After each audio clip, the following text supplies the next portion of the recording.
McQueen, McQueen le fou. McQueen et moi, on s'entendait plutôt bien.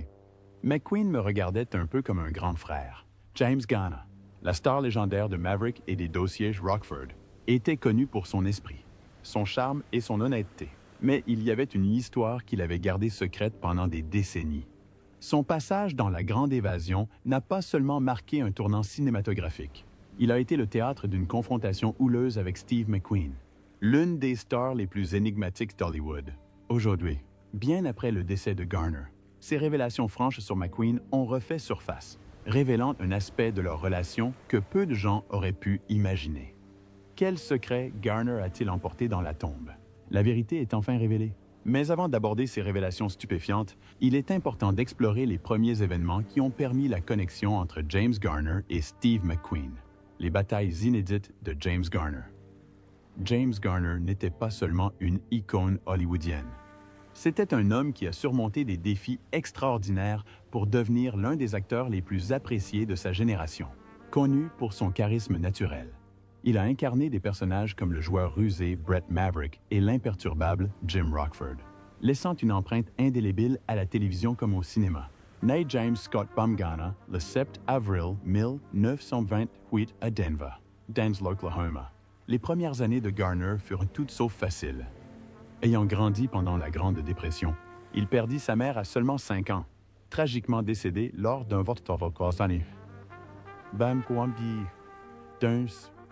d'un avortement raté. Son père, Weldon Bumgarner, possédait une quincaillerie, mais peinait à subvenir aux besoins de Garner et de ses 2 frères aînés après la perte de sa femme. Lorsqu'un incendie détruisit la quincaillerie familiale, Weldon se tourne vers l'alcool, et les conséquences furent dévastatrices. Garner et ses frères subirent négligence et maltraitance, étant souvent contraints de chanter pour leur repas et punis s'ils refusaient. Finalement, Weldon se remaria. Mais les souffrances du garçon ne firent que s'aggraver. Garner décrivit sa belle-mère Wilma comme cruelle, racontant des incidents où elle l'aurait frappé avec des branches d'arbres et l'aurait habillé en femme pour l'humilier. À 14 ans, Garner n'en pouvait plus lors d'une violente confrontation. Il riposta et maîtrisa Wilma en état de légitime défense. Son père intervint alors et empêcha toute nouvelle escalade, mais le mal était fait. Garner a admis plus tard que si son père n'était pas intervenu, il aurait pu aller trop loin. Peu de temps après, Weldon a complètement abandonné la famille, laissant James et ses frères se débrouiller seuls. Malgré son enfance chaotique, la résilience de Garner l'a porté vers l'avant. Il occupa divers petits boulots, dont un bref passage dans la marine marchande, interrompu par une mal de mer chronique. Il travailla même un temps comme mannequin pour sous-vêtements, une ironie du sort dans la vie d'un homme promis à une célébrité hollywoodienne. En 1950, Garner fut incorporé dans l'armée américaine et déployé en Corée avec le 5 et régiment de combat de la 24 et division. Son séjour dans la guerre de Corée fut éprouvant. 2 jours seulement après son arrivée, il fut blessé par un éclat d'obus lors d'une attaque au mortier. Et quelques mois plus tard, il fut à nouveau blessé, cette fois par un tir ami. Ces blessures lui valurent 2 Purple Hearts, même si Garner parlait rarement de son service, préférant minimiser son héroïsme. Une particularité moins connue mais fascinante de la vie de Garner était son aversion intense pour l'ail, développée pendant son service militaire. Cette sensibilité joua un rôle inattendu dans sa survie. Un jour, le repas de son unité fut empoisonné sans qu'il le sache, mais Garner l'évita complètement en raison de sa teneur en ail. L'instinct de Garner lui fut également salvateur. Par une nuit glaciale, alors qu'il était de garde, il sentit une légère odeur d'ail dans l'air. Sachant que les soldats ennemis consommaient souvent de l'ail, il comprit qu'ils étaient proches. Il alerta son unité, qui réussit à tendre une embuscade à l'ennemi, empêchant probablement une attaque meurtrière. De retour de la guerre, Garner enchaîna les petits boulots, travaillant comme pompiste et même comme poseur de moquettes avec son père. Un jour, il croisa Paul Gregory, un homme qui découvrit en lui quelque chose de spécial. Gregory deviendrait finalement agent artistique et encouragerait Garner à se lancer dans le métier d'acteur. Au début, Garner rejeta la suggestion de Gregory, mais des années plus tard, lorsqu'il aperçut son nom sur une pancarte d'agence, il décida de reprendre contact avec lui. Cette rencontre fortuite marqua le début de sa carrière d'acteur. Gregory a offert à Garner son premier rôle dans la cour martiale de la mutinerie de Kane, où il est apparu dans le rôle d'un membre silencieux du tribunal. Bien que ce rôle fût mineur, il lui a ouvert la voie à de plus grandes opportunités. Garner a ensuite décroché un rôle dans Sayonara aux côtés de Marlon Brando, mais sa véritable percée a eu lieu en 1957, lorsqu'il a été choisi pour incarner Brett Maverick dans la série Western Maverick. Le succès de l'émission n'était pas acquis d'avance. Beaucoup doutaient qu'elle puisse rivaliser avec des émissions comme The Ed Sullivan Show et The Steve Allen Show. Maizgana, avec son charme naturel et son sens aigu de l'humour, a apporté un côté unique au rôle. En 2 ans, Maverick connut un succès fulgurant, consolidant la notoriété de Garner et prouvant à Hollywood que son talent était inégalé. Cependant, le départ de Garner de la série n'était pas motivé uniquement par sa nouvelle notoriété. Pourquoi James Garner quitta-t-il Maverick? James Garner devint rapidement l'âme de Maverick, charmant le public par son esprit malicieux et son charisme naturel dans le rôle de Brett Maverick. La série connut un succès phénoménal et la carrière de Garner était florissante. Mai en 1960, une grève des scénaristes mit Hollywood à l'arrêt, ouvrant la voie à un conflit dramatique entre Garner et le studio qui allait bouleverser sa carrière. Suite à cette grève, le tournage de Maverick fut interrompu. Sans scénario, pas de nouveaux épisodes, et pour Warner Brothers, pas de travail pour Garner. Malgré sa célébrité montante, il ne gagnait que $250 par semaine. Lorsque le studio le licencia brutalement, prétextant un manque de scénario, Garner se sentit trahi. Cette décision a enflammé sa flamme, le poussant à prendre position contre les pratiques déloyales du studio. Se sentant sous-estimé et maltraité, Garner a poursuivi Warner Brothers pour rupture de contrat. Une décision audacieuse qui a choqué Hollywood. Mais Garner n'était pas étranger aux paris risqués, à l'écran comme en dehors. Son dossier était solide et il a finalement gagné le procès. Cette victoire a clairement démontré sa détermination à se battre pour ce qu'il croyait juste. Warner Brothers a tenté de se racheter en offrant à Garner une augmentation et un nouveau contrat. Mais le mal était fait. Garner était désillusionné par le système des studios, se considérant comme une marionnette soumise aux caprices des dirigeants. Déterminé à prendre sa carrière en main, il prit la décision audacieuse de quitter Maverick. Malgré la perte de ce star, Warner Bros. N'était pas prête à se séparer de Maverick. La popularité de la série perdura. Et Jack Kelly, qui incarnait Bart Maverick, resta. Mais le personnage de Kelly n'avait pas le même attrait que celui de Garner. Le studio s'est donc mis en quête d'un remplaçant, un sosie pour prendre la relève de Garner. C'est alors qu'est arrivé Robert Colbert, un acteur relativement inconnu qui lui ressemblait étrangement. Warner Brothers lui a offert la même garde-robe et lui a appris à imiter les manières de Garner, rebaptisant son personnage Brent Maverick. Colbert, cependant, était mal à l'aise avec ce projet, plaisantant en disant qu'il préférait incarner une femme nommée Brenda plutôt qu'une copie de James Garner. Le studio a également présenté un autre Maverick, Beau Maverick, incarné par le jeune Roger Moore, qui deviendrait plus tard James Bond. Si l'idée de plusieurs cousins Maverick semblait prometteuse, la série a raté une occasion en or en conservant les personnages dans des intrigues distinctes. Cette approche fragmentée a entravé le développement de la série. Finalement, Moore et Colbert ont tous deux quitté la série, laissant Jack Kelly seul à la tête de la série pour sa dernière saison. À l'origine, les studios avaient une vision différente pour Beau Maverick. Ils voulaient un personnage mondain et sophistiqué, avec un accent britannique en adéquation. Pour ce rôle, ils ont contacté Sean Connery, une étoile montante. Ce dernier s'est rendu à Hollywood pour discuter du rôle, mais l'a refusé, préférant se concentrer sur des opportunités plus importantes, comme la franchise James Bond qui allait ancrer sa carrière dans l'histoire du cinéma. Roger Moore, qui jouait dans The Alaskans, a repris le rôle de Beau Maverick. Il est intéressant de noter que The Alaskans a également rencontré des difficultés pendant la grève des scénaristes, ce qui a conduit Warner Brothers à recycler d'anciens scénarios de Maverick pour la série. Cette mesure de réduction des coûts n'est pas passée inaperçue. Moore lui-même a reconnu ces intrigues recyclées et la série a été annulée après seulement 37 épisodes. Bien que le départ de Garner ait marqué la fin d'une époque pour Maverick, il n'en avait pas fini avec le personnage. En 1994, Richard Donner a réalisé une adaptation cinématographique de Maverick avec Mel Gibson dans le rôle de Brett Maverick. Le film a capturé l'esprit de la série originale, mêlant aventure et humour. Gibson incarne le charme de Garner. À juste titre, James Garner a rejoint le casting dans le rôle de Marshall Zane Cooper, un rôle qui allait prendre une importance accrue à la fin du film. La présence de Garner apportait une touche de nostalgie et de continuité.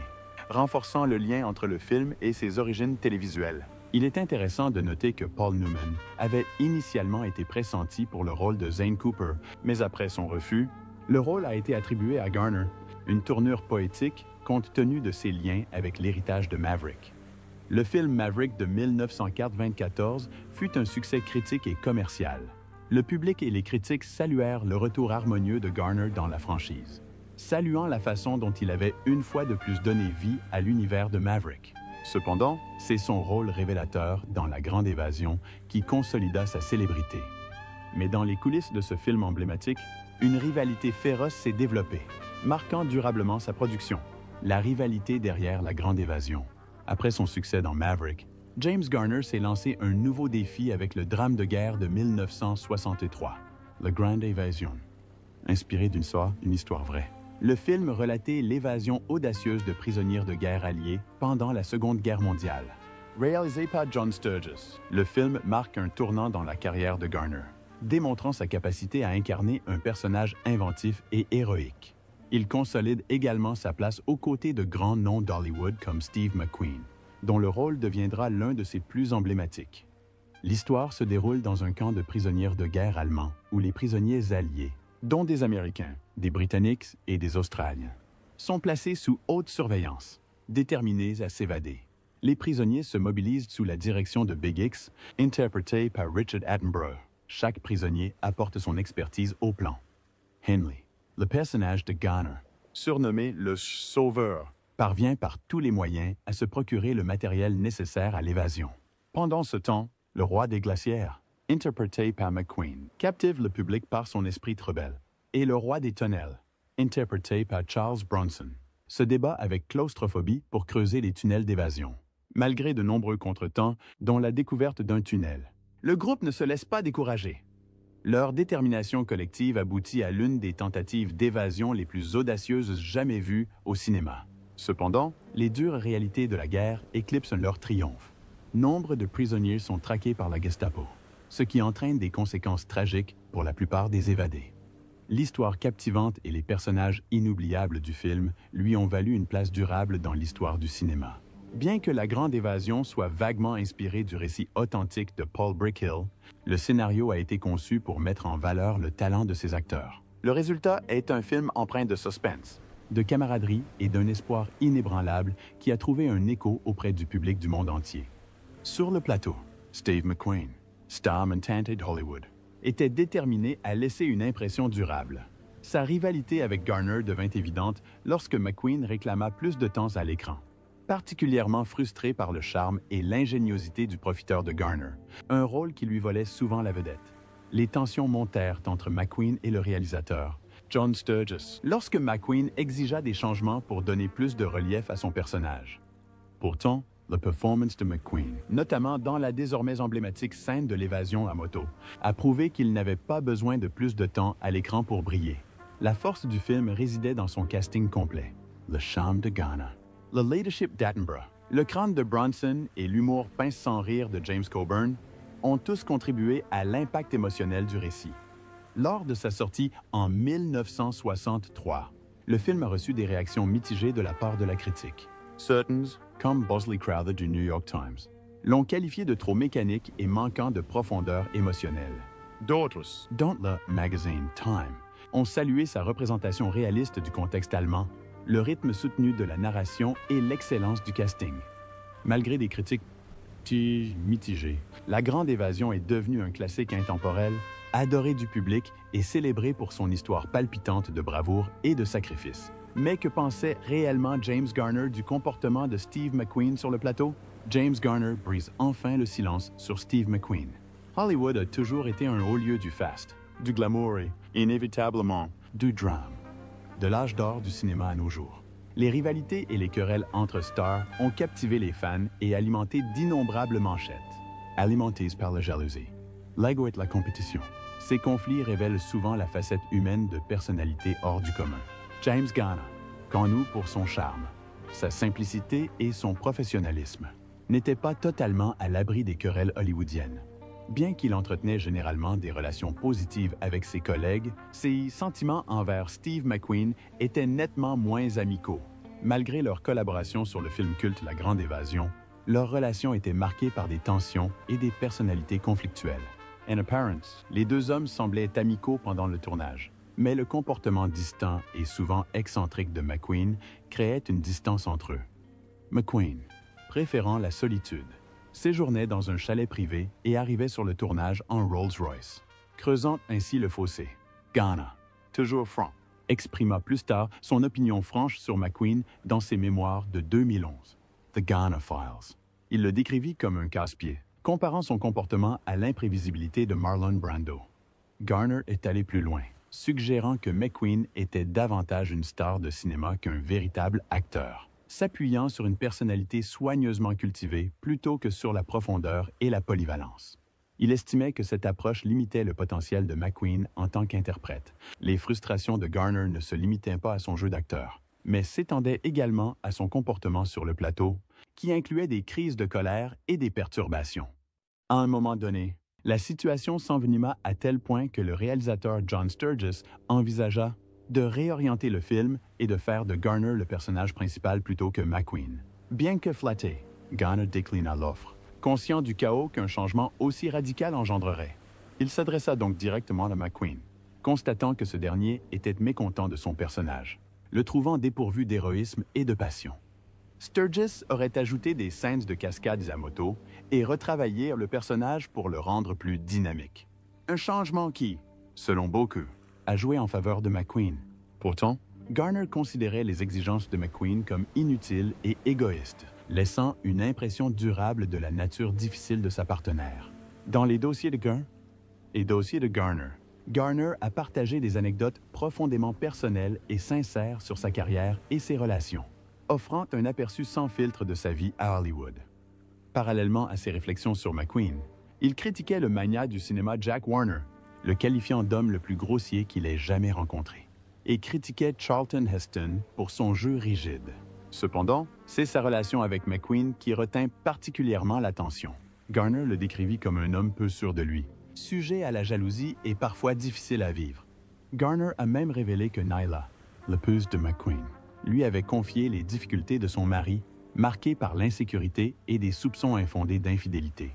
Malgré cela, Garner maintenait que McQueen n'était pas intrinsèquement malveillant, mais plutôt un individu profondément anxieux dont le comportement était façonné par ses peurs. Garner se considérait souvent comme un mentor pour McQueen, un peu comme un frère aîné. Mais les incertitudes de McQueen mettaient parfois à rude épreuve leur relation.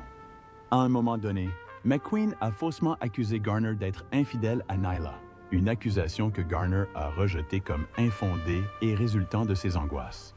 Les mémoires mettent également en lumière les interactions de Garner avec une autre co-vedette de La Grande Évasion, Charles Bronson.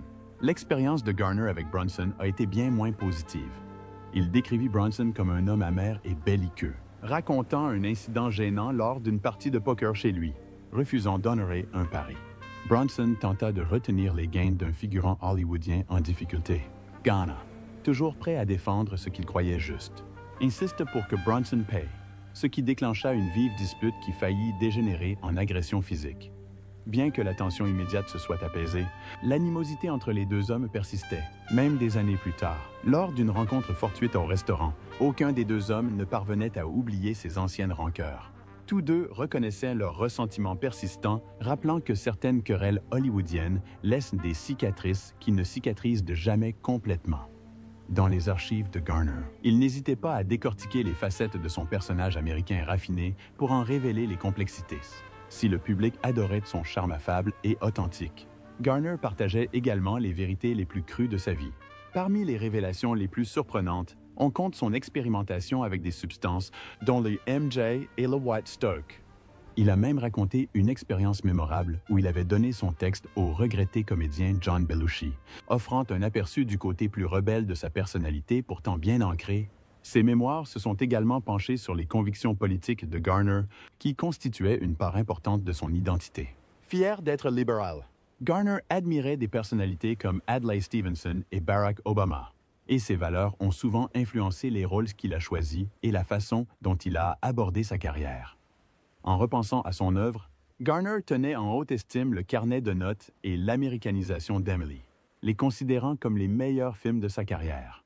Il tirait une satisfaction particulière de l'engouement croissant pour l'américanisation d'Emily, devenue culte au fil des ans, malgré une sous-estimation à sa sortie. Bien que Garner ait eu un faible pour des films comme Murphy's Romance et Grand Prix, il faisait preuve d'une honnêteté rafraîchissante concernant le reste de sa filmographie. Il n'hésitait pas à admettre que nombre de ses films étaient au mieux médiocres, et certains, selon ses propres termes, carrément mauvais. Pourtant, malgré son charme et son succès, le rôle le plus emblématique de Garner dans les dossiers Rockford s'accompagnait de son lot de batailles. À l'écran comme en dehors, les difficultés à l'origine du succès de Rockford. Au milieu des années 1970, Roy Huggins, le créateur de la série originale Maverick, eut l'idée de réinventer l'une de ses créations les plus emblématiques, une collaboration avec Stephen J. Connell. Huggins a développé The Rockford Files, une série policière contemporaine qui s'appuie sur le charme et l'esprit de Maverick. Au cœur de cette série se trouve Jim Rockford, un détective privé incarné par le charismatique James Garner. Garner, déjà célèbre grâce à son rôle dans Maverick, a trouvé une nouvelle occasion de briller dans le rôle de Rockford, et son interprétation lui a rapidement valu un Emmy Award du meilleur acteur principal. Diffusé pour la première fois en 1974, The Rockford Files est rapidement devenu un incontournable de la télévision, entraînant le public dans les bas-fonds de Los Angeles, où Jim Rockford résolvait des affaires depuis son humble camping-car. Rockford n'était pas un héros d'action typique, contrairement aux protagonistes invincibles et raffinés de l'époque. Il était imparfait, souvent malchanceux et incroyablement attachant. Vivant dans une caravane sur la plage, vêtu de vêtements froissés et faisant appel autant à l'esprit qu'à l'habileté, Rockford incarnait un charme populaire qui a trouvé un écho auprès des téléspectateurs. Le charme de la série était renforcé par l'attachement de Garner à l'authenticité. Il a insisté pour réaliser nombre de ses cascades, notamment les courses-poursuites en voitures survoltées qui sont devenues une marque de fabrique de la série. La passion de Garner pour les voitures, ancrée dans son expérience du tournage du film de course Grand Prix de 1966, s'est retrouvée dans les dossiers Rockford, où l'emblématique Pontiac Firebird doré de Jim est devenue une star aussi importante que lui. Cependant, cet attachement au réalisme a eu un prix élevé. Au fil du temps, les conséquences physiques des cascades ont commencé à peser sur le corps de Garner, en particulier sur ses genoux et son dos. Dès la 6e saison, les médecins lui conseillèrent de réduire les exigences physiques du rôle, un avertissement qui coïncida avec la fin de la série en 1980. La décision de conclure The Rockford Files ne concernait pas seulement la santé de Garner. Les coûts de production de la série étaient notoirement élevés, en raison de ses fréquentes séquences d'action, de ses tournages coûteux et des dommages récurrents causés à la Pontiac Firebird. L'entretien de la voiture, souvent endommagée lors des cascades, nécessitait des réparations et des remplacements réguliers. Même les plus petits détails, comme la mémorable plaque d'immatriculation personnalisée 853 OKG de Jim Rockford, ajoutaient à l'attention méticuleuse portée aux détails et aux dépenses de la production. Les invités vedettes, qui sont devenus plus importants au cours des saisons suivantes, ont également fait grimper les coûts. Malgré les difficultés, la série a prospéré grâce à la force de son écriture et à sa créativité. Le moment fort de chaque épisode était le message de Rockford sur son répondeur. Une blague astucieuse et souvent humoristique qui est devenue la signature de la série. Au fil de la série, trouver des messages nouveaux et inventifs est devenu un défi pour les scénaristes. Pour maintenir la fraîcheur, l'équipe de production a ouvert le processus à l'ensemble des locaux de NBC, invitant les employés à soumettre leurs idées. In coulisses, The Rockford Files a servi de tremplin aux futurs talents. David Chase, qui allait créer Les Sopranos, faisait notamment partie de l'équipe de scénaristes. La musique du générique de la série, composée par Mike Post, est également devenue emblématique, consolidant sa réputation de grand compositeur de télévision. Malgré le succès critique et commercial de The Rockford Files, sa production s'est heurtée à des obstacles autres que les conséquences physiques pour Garner et l'augmentation des coûts. Garner s'est retrouvé engagé dans une longue bataille juridique avec Universal Studios concernant des redevances impayées, un combat qui a duré 8 ans. Garner a finalement gagné, obtenant un important dédommagement financier, dont le montant exact n'a jamais été divulgué. Malgré ces difficultés, l'engagement de Garner envers The Rockford Files est resté inébranlable, même au-delà de la série originale. dans les années 1990. Il a repris le rôle de Jim Rockford dans 6 téléfilms, pour le plus grand plaisir des fans. Cependant, durant cette période, Garner a dû faire face à des difficultés personnelles et physiques, notamment une importante opération cardiaque, qui a mis en évidence l'impact de sa longue carrière. L'héritage de la série s'est également étendu à des tentatives de spin-off et de reboot, bien que ces projets n'aient jamais réussi à restituer la magie de l'original. En 1977, NBC a tenté de développer un spin-off intitulé Gabby and Gandy, avec Isaac Hayes et Louis Gossett Jr., dans le rôle d'un duo de détectives dynamiques, un pilot clandestine de la série, diffusé dans un épisode de The Rockford Files et intitulé Just Another Polish Wedding, n'a pas suscité le buzz escompté et le projet a été abandonné. Une autre tentative de spin-off était centrée sur le personnage de Richie Brockelman, incarné par Dennis Dugan. Si le personnage a fait ses débuts dans un téléfilm, Richie Brockelman, Les 24 heures disparues, puis est apparu dans The Rockford Files, ce série autonome. Richie Brockelman, Private Eye, n'a duré que 6 épisodes. En 2010, les fans de The Rockford Files ont été ravis d'apprendre le projet de reboot, sous la direction de Dermot Mulroney, connu pour son travail sur Roma. Le projet impliquait des producteurs de renom, dont Steve Carell et David Shaw, notamment connus pour avoir créé House. Alan Tudyk et Beau Bridges ont été choisis pour des seconds rôles, ce qui a accru les attentes pour ce reboot. Cependant, le pilote n'a pas réussi à retranscrire l'esprit de la série originale. Les critiques ont souligné la médiocrité de la mise en scène de Michael Watkins et le portrait décevant de Rockford par Mulroney.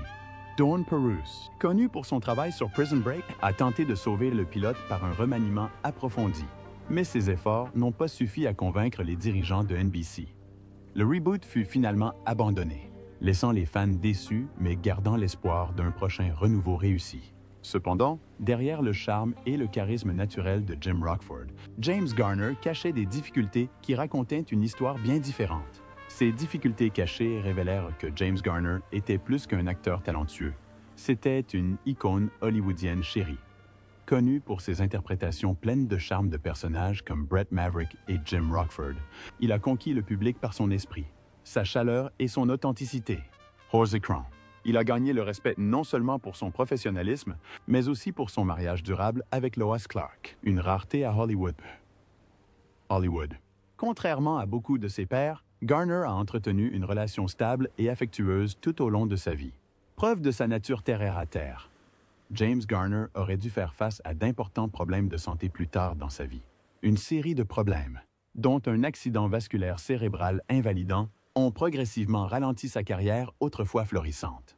Son dévouement pour ses cascades, notamment lors de ses années dans The Rockford Files, lui a laissé de nombreuses blessures nécessitant de multiples interventions chirurgicales au dos et aux genoux. Ses exigences physiques se sont accentuées au fil du temps, l'obligeant à abandonner le rythme effréné de ses meilleures années. Garner a parlé avec franchise des conséquences de ses blessures, décrivant comment un problème de santé en entraînait souvent un autre. Des infections chroniques des sinus, une opération cardiaque en 1988 et les séquelles d'un accident vasculaire cérébral en 2008 ont aggravé son état. Malgré ses revers, Garner a affronté ses problèmes de santé avec la même résilience qui caractérisait ses personnages à l'écran. Sa ténacité était également manifeste dans la vie réelle, comme en témoigne un terrible incident de rage au volant qu'il a relaté lors d'une interview en 1981. Après un accident de voiture mineur, un conducteur furieux l'a attaqué par la vitre de sa voiture. L'altercation s'envenima, laissant Garner avec des fractures et une commotion cérébrale après avoir reçu de nombreux coups de pied au sol. Malgré cela, il tint bon, faisant preuve d'un courage remarquable dans une situation effrayante. Plus tard, Garner dut surmonter les difficultés physiques liées à l'âge sur le tournage de Space Cowboys où il rejoignit Clint Eastwood, Donald Sutherland et Tommy Lee Jones pour incarner un groupe d'astronautes retraités rappelés au combat. Le rôle était exigeant pour les acteurs les plus âgés, et les blessures n'étaient pas rares. Garner s'est déboîté l'épaule pendant le tournage. Ed Eastwood, habitué aux blessures à l'épaule, est intervenu pour prodiguer les premiers soins. Pourtant, Garner a minimisé l'incident, affirmant qu'il s'agissait simplement d'un accident maladroit et non d'un signe d'âge. Le moment de vulnérabilité le plus mémorable du film n'était cependant pas physique, mais comique, Dans une scène, les 4 acteurs exposaient leurs fesses nues à la caméra. Un rappel léger du passage du temps auquel même les légendes hollywoodiennes n'ont pu échapper. La santé de James Garner continua de décliner après son accident vasculaire cérébral en 2008 et il s'éteignit le 19 juillet 2014 à l'âge de 86 ans. La cause du décès a été déterminée comme étant une crise cardiaque. Merci d'avoir regardé. Si vous avez apprécié, aimez, abonnez-vous, commentez et activez les notifications pour rester informé de nos derniers contenus.